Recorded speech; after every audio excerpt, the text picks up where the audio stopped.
man socks. We're getting ready to go check out some killer beehives. Now, the last time photographer Steve Wilson and I tried this, we ended up getting stung several times, so this time we're definitely taking no chances. I haven't choked you yet, have I?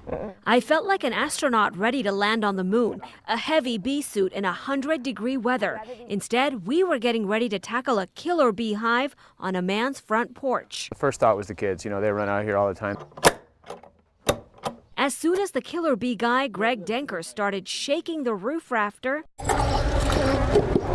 we heard the loud hum of tens of thousands of African killer bees, ornery bees ready to attack. They swarmed around our camera, my cameraman Steve Wilson, and all of us. Despite the thick bee suit, I could still feel them crawling on me, trying to land a stinger.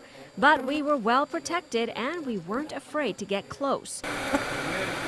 Check out what we saw when we stuck our GoPro camera inside the roof rafters to get a closer shot of that hive. Here's another angle.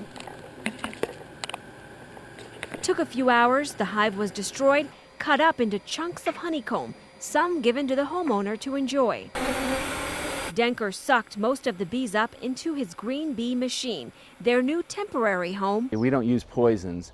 We take the bees away. Until the final destination, an undisclosed location out in the Sonoran Desert, where we saw more than a dozen wooden box hives.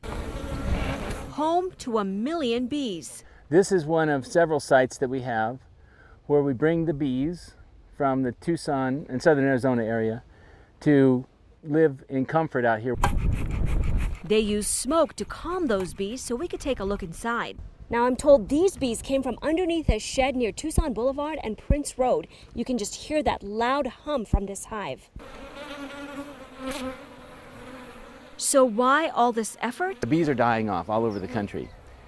But here we've got probably the healthiest bees on the whole continent. For some reason, they've hybridized here in Pima, Pinal, Santa Cruz, Cochise County. This is a place where they can live and grow strong, and we can do some selective breeding here. Breeding, that's crucial for agriculture. They say that 3 out of every 10 bites of food the Americans eat has been pollinated by bees. You may not like them. I mean, I got stung just coming out just to take pictures. And yes, they sting. I have respect for bees. There have been a number of times when I was wondering if I was going to make it. And they will swarm and kill to protect their hive.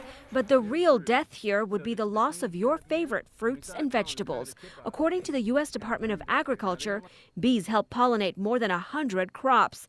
Everything from apples to green beans, zucchini, and nuts. And if these bees keep dying at the current rate, officials predict a food disaster. And that would really sting. From killer bees to champion bees, the goal of this breeding operation is to basically come up with a calmer bee that is more parasite resistant, that can help farmers so we can stop this decline of the bee population in our country. Sonu Wasu, KOLD News 13 Live, local late breaking.